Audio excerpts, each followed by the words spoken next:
ప్రియమైన ఏకైక కుమారుణ్ణి అక్కడ బలి ఇయ్యాలనగా ఈయనలో ఫస్ట్ మొదటి మాట సందేహం లేదు, ఎందుకని అడగలేదు, మరియు ఆలస్యం చేయలేదు.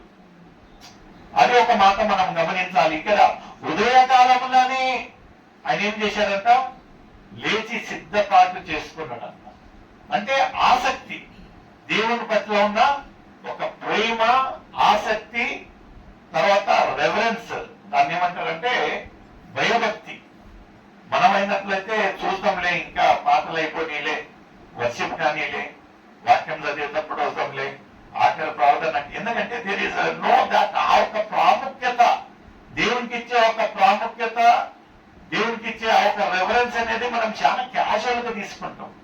అబ్రహాం పేరు ఎందుకు ఇక్కడ ఉంటున్నది, మన పేర్లు ఇక్కడ ఎందుకు లేవు అంటే దేవునికి ఇచ్చే ఆ ఒక ప్రాముఖ్యత, దేవుని పట్ల ఉన్న ఒక ప్రేమ అబ్రహాంకు ఎలా ఉన్నదంటే ఇలా.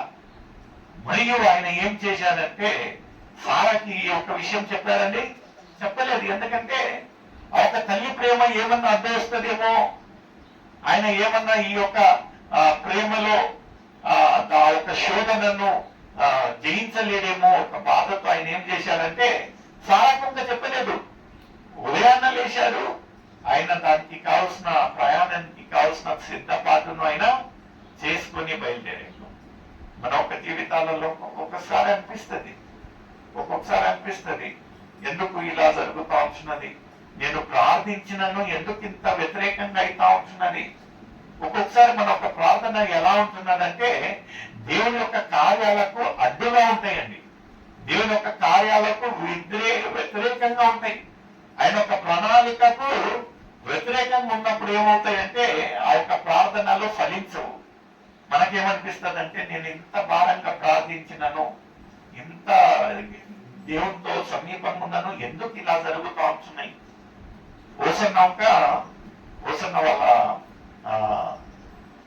సహోదరి బాధ లేకుండా ఆమె పడకలో ఉన్నప్పుడు మేరేక వీళ్ళు ప్రార్థించేవారంట. బయట కూర్చొని ప్రార్థిస్తా ఉంటే ఆమెకు అక్కడ ఏమి వ్యాధి ఉంటున్నదో చక్కగా తెలియదు, కానీ ఆ ఒక బాధ తట్టుకోలేక, వేదన తట్టుకోలేక బయట యోసన్న గారికి మాట పంపారంట, అన్నా మీరు ప్రార్థించేది కొంచెం ఆపండి అని. ఎందుకంటే నేను భరించలేకపోతా ఉంటున్నాను, దేవుని చిత్తం ఏమైంటున్నదో నాకు తెలియదు, కానీ మీ యొక్క ప్రార్థన ఎందుకో దాన్ని అడ్డుపడతా ఉందేమో అనిపిస్తోంది, దయతో మీరు ప్రార్థన మానేయండి, ప్రార్థించవాలంటే వాళ్ళు ప్రార్థించడం మానేసిన ఒక గంట పాటులో ఆమె మరణించారు.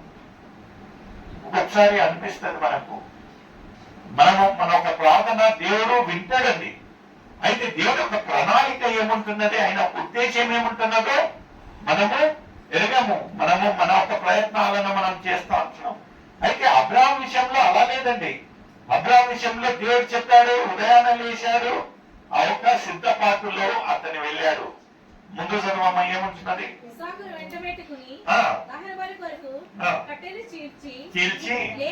లేచి దేవుడు తనతో చెప్పిన చోటికి వెళ్ళి మూడవ నాడు ఈ యొక్క మాట ఒకసారి గమనించండి.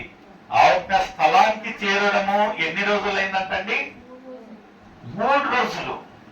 ఎందుకు దేవుడు 3 రోజులు ఒక ప్రయాణాన్ని సాగించాడు? అది మామూలుగా అక్కడి నుంచి వాళ్ళ ఒక ప్రదేశానికి వెళ్ళేది దాదాపుగా 100 కిలోమీటర్లు. దేవుడు 100 కిలోమీటర్లు ఎందుకు? ఎలానన్నా ఎక్కడన్నా బలి ఇవ్వాల్సిందే కదా, దగ్గరలో ఇస్తే అయిపోతుంది కదా. ఎందుకు అంత దూరంలో ఇచ్చారంటే ఆ ఒక 3 రోజుల ప్రయాణం ఏమంటున్నాడంటే ఆయనను పరిశోధిస్తా ఉంటున్నాడు. టెస్టింగ్. ఈ యొక్క 3 రోజులలో మొదటి రోజు ఫుల్ ఉత్సాహంగా ఉంటాడేమో, 2వ రోజు నుంచి ఆలోచన స్టార్ట్ చేస్తుంది. నిజంగా నేను నా ఒక కుమారుని ఇయ్యాల్సిన దేవుని ఉద్దేశం ఇదే ఉంటున్నదా? ఎందుకు దేవుడు నన్ను అడుగుతా ఉంటున్నాడు? నేను ఒకవేళ ఇయ్యకపోతే ఏమవుతుంది అని ఒక ఆలోచన వచ్చినప్పుడు వ్యతిరేకత జరుగుతాయి.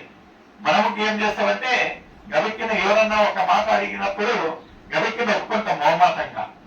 అయితే ఆ ఒక్క మాట ఒప్పుకొని అల్లించి ఇంటికి వచ్చే లోపల 100 రకాల ప్రశ్నలు ఇంటికి వచ్చి దాని గురించి చర్చ చేసిన తర్వాత నీకేమైతుందిలే గమనుండు, ఏం చెప్పినావు ఫ్లోలో, ఇప్పుడు ఇప్పుడు లేదని చెప్పలే.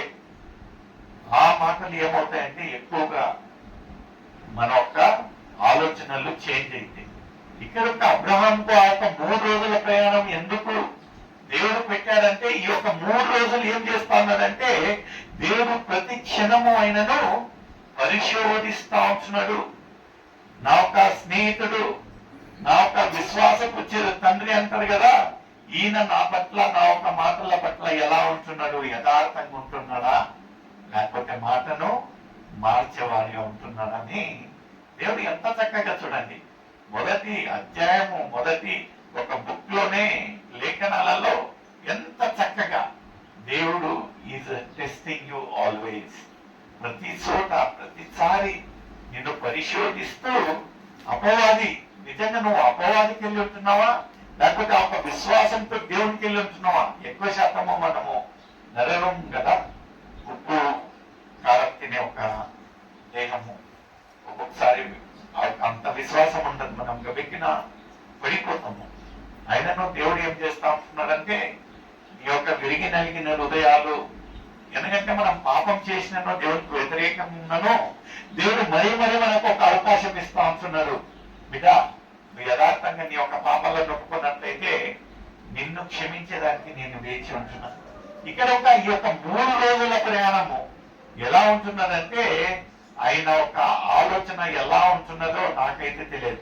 ఇంటికి వెళ్ళిన తర్వాత ఎలా ఉంటున్నది, సారాకు నేను ఏమని చెప్పాలి, అందరూ ప్రజలందరూ నీకు ఎవరైతే దేవుడు సహాయకరంగా ఆ యొక్క ఏకైక కుమారుని ఇచ్చుంటున్నాడో ఆయన ఎందుకు అడుగుతాడయ్యా, అంత క్రూరుడా నీ యొక్క తండ్రి అని అంటారేమో, నేను ఎలా ఫేస్ చేయాలి ఇలాంటి ఒక పరిస్థితి అని 100 రకాలైన ఒక ఆలోచనలు అబ్రహాము తలలో మెదులుతా ఉంది.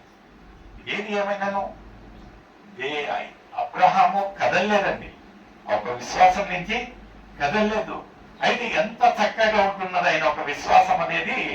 ఇసాక్ అడిగాడంట, అయినా మనం అక్కడికి వెళ్తా ఉంటున్నాం కదా, ఎక్కడ ఉంది బలి కనపడటంలే అంటే ఈజ్ ద ప్రొవైడర్.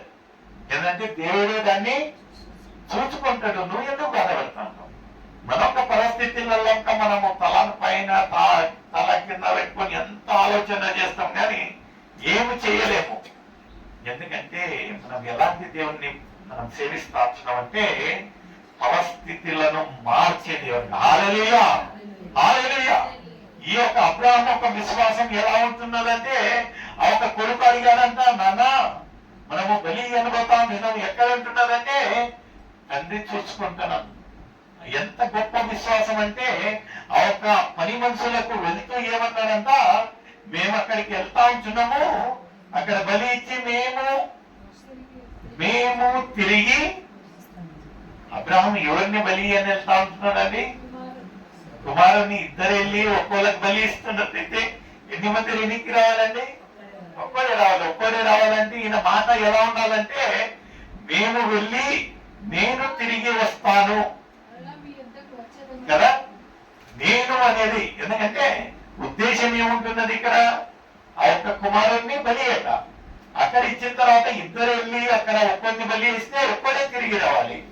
ఇక్కడ చూడండి ఎంత చక్కగా ఆ యొక్క మాటలు, ఆ యొక్క శబ్దాలు ఎలా ఉంటున్నాయంటే there's a lot of meaning between we and me.